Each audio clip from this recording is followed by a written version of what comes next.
ఇదేంది దరిద్రం రోజు రోజుకి వెంటాడి మరి పడుతుంది. వాడిని ఎక్కిరించిన దానికైనా కనీసం విక్టరీ రావాల్సింది, ఓటమి వచ్చింది. ఈ నా కొడుకు నిన్న చేసిన ఓవర్ యాక్టింగ్కి ఈరోజు మాత్రం పగిలిపోద్ది. నేను ఏమన్నాడు, GT is an overrated team అన్నాడుగా. కాదురా, ఛాంపియన్ టీం అని ప్రూవ్ చేస్తాను చెప్పినా చేశా. ఇప్పుడు అడిగి పగిలిపోద్ది చూడండి మీరందరూ. ఏమైంది నాన్న, ఏదో అన్నావు, ఈసారి కప్ నమ్మదే అన్నావు, 300 మేమే కొడతాం, సన్ రైజర్స్ కన్నా ముందే మీ జీటీని ఉతికి ఆరేస్తావు, మా బ్యాట్స్మెన్ ఇది, మా బ్యాట్స్మెన్ అది, తోపు తుర్రుము కాను అని చెప్పావు. వికెట్లు తీయలేక చేతులు ఎత్తేసారు.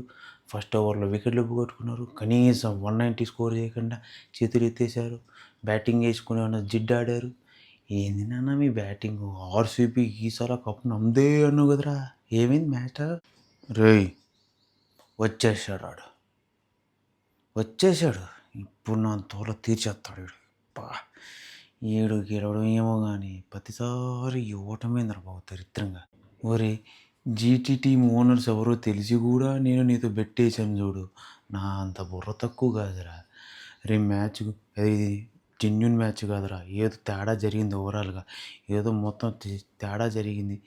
ఏందిరా, ఫస్ట్ ఓవర్లో బాగా వచ్చిన వాళ్ళు సెకండ్ హాఫ్లో లాస్ట్కి చేతులు ఎత్తేయడమేందిరా. లాస్ట్ ఓవర్లో మ్యాచ్ మొత్తం పోగొట్టుకోవడమేందిరా.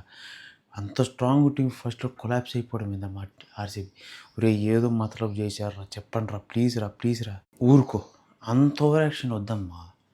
ఓడిపోయిన ప్రతి ఓడు చెప్పేది అంటే మ్యాచ్ ఏదైంది, మాకు బౌలర్స్ ఎంపైర్ని కొనేశారు, వెనకల్లో వికెట్లో స్టెంపింగ్ లేదు, ఏదో చేశారని చెప్పి ఫీల్ అవుతారు. అంత వద్దమ్మా. ఫస్ట్ మనం మీ బ్యాటింగ్ గురించి మాట్లాడుకుందాం నాన్న. మీ బ్యాటింగ్లో ఏం చేశారు నాన్న? ఫస్ట్లో విరాట్ కోహ్లీ ఏం చేయకుండా అవుట్ అయిపోయాడు. తర్వాత సాల్ట్ వేసి కొడతాడను కదా, ఆ సాల్ట్ ఆ నోట్లోనే గుక్కి అవుట్ చేశారు.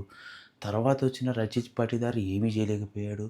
తర్వాత కెప్టెన్ ఏమీ చేయలేకపోయాడు. ఏదో లివింగ్ స్టోను ఇంకా జితేష్ శర్మతో పార్ట్నర్షిప్ బిల్డ్ చేశారు, అంతేనా అన్న. తర్వాత వరుసగా వికెట్లు పడింది. లాస్ట్లో ఏదో టిమ్ డేవిడ్ కొంచెం మెరిపించి స్కోర్ పెరిచాడు.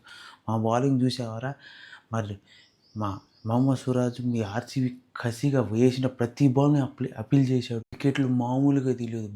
బాల్కి మీకు గుండె గుబేలు అయిపోయింది. ఎంత ఎకానమీ, 4 ఎకానమీ మెయింటైన్ చేశారా. అది మా జీటీ కెపాసిటీ. మీ మీద కసిగా బౌలింగ్ చేశాడు.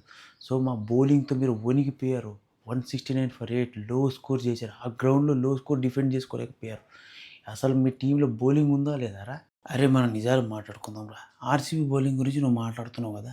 ఆర్సీబీ బౌలింగ్ గురించి మాట్లాడేటప్పుడు ఫస్ట్ 6 ఓవర్లు మీరు ఎలా బ్యాటింగ్ చేసినది కూడా తెలియాలిగా. ఎలా బ్యాటింగ్ చేశారా?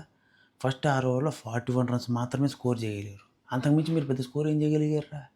అసలు ఏ సిచ్యువేషన్లో స్కోర్ చేయలేక చేతులు ఎత్తేసినారు. లాస్ట్లో ఆ స్పిన్నర్ వల్ల మీరు స్కోర్ కొట్టడం స్టార్ట్ చేశారు. అదేమైందంటే గ్రౌండ్ చిన్న అయ్యేటప్పటికి మీకు కాన్ఫిడెన్స్ వచ్చి కొట్టారు. రెండవది ఏంటంటే ఆ 8 ఓవర్స్లో కొట్టలేని లాస్ట్ ఈ 10 ఓవర్లు ఎట్లా కొట్టారనేది డౌట్. జీటీ వాళ్ళు ఏదో మతలబు చేశారు ఆ ఓనర్స్. ఆ ఓనర్స్ ఎవరో తెలుసు, అజ్ఞాతి వ్యక్తులు ఎవరో కూడా తెలుసు నాకు. మరి ఇంత మోసం చేయడం తప్పురా. మేము గెలిచే మ్యాచ్ను కూడా మీరు ఇలా చీటింగ్ చేసి గెలవడం అంత అవసరమా? బ్యాటింగ్ ఫస్ట్ 5 ఓవర్లు 10 ఓవర్లు చేసినప్పుడు అసలు ఏందిరా లాస్ట్లో కొట్టింది అది? ఎవరైనా అరేంజ్ బ్యాటింగ్ చేస్తారా? అసలు నమ్మేదగ్గగా ఉందా? అంత స్లోగా ఉన్నవాళ్ళు అంత ఫాస్ట్గా ఎట్లా కొట్టారు? ఏదో మతలబు చేశారా. మా ఆర్సీబీ బౌలింగ్ స్ట్రాంగే, మా వాళ్ళు ఛాంపియన్సే. మీరు ఏదో మతలబు చేశారు, లేకపోతే మీరు గెలిచేవారే కాదు.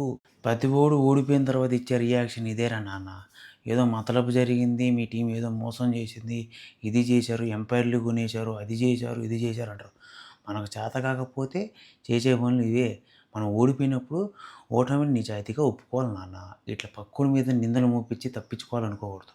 ముందే చెప్తున్నా, మంచిది కాదు అది. నేను చెప్తున్నా కదా, నెక్స్ట్ ఈ సీజన్ నాదే. వాళ్ళలాగా నేను ఓడిపోను. ప్రతి మ్యాచ్ గెలిచి నా సత్తా ఏందో చూపిస్తా. నిన్ను పారిపోయేలా చేస్తారా? ఫ్రెండ్స్, మీకు కానీ ఈ వీడియో నచ్చితే నా ఛానల్ లైక్ చేసి సబ్స్క్రైబ్ టు ఫిలిం ఇమోజీ. అయితే మీకు ఎవరు నచ్చారో, మనిషి అయితే మనిషి బొమ్మ కామెంట్ చేయండి, కోతి అయితే కోతి బొమ్మ కామెంట్ చేయండి. సో ఫ్రెండ్స్, మీకు కానీ ఈ వీడియో నచ్చితే లైక్ చేసి subscribe to my channel film emoji. ఇలాంటి మోర్ కంటెంట్ ఉన్న వీడియోస్ కోసం నా ఛానల్ సబ్స్క్రైబ్ చేసుకోవడంతో పాటు బెల్ ఐకాన్ నొత్తి ఆల్ ఆప్షన్ ఆన్లో పెట్టుకోండి, కింద కామెంట్ చేయండి. Thank you for watching. Stay tune for more videos. Next ఇంకొక వీడియో వస్తుంది, SRH versus Kolkata night riders. So దాని గురించి మాట్లాడుకుందాం.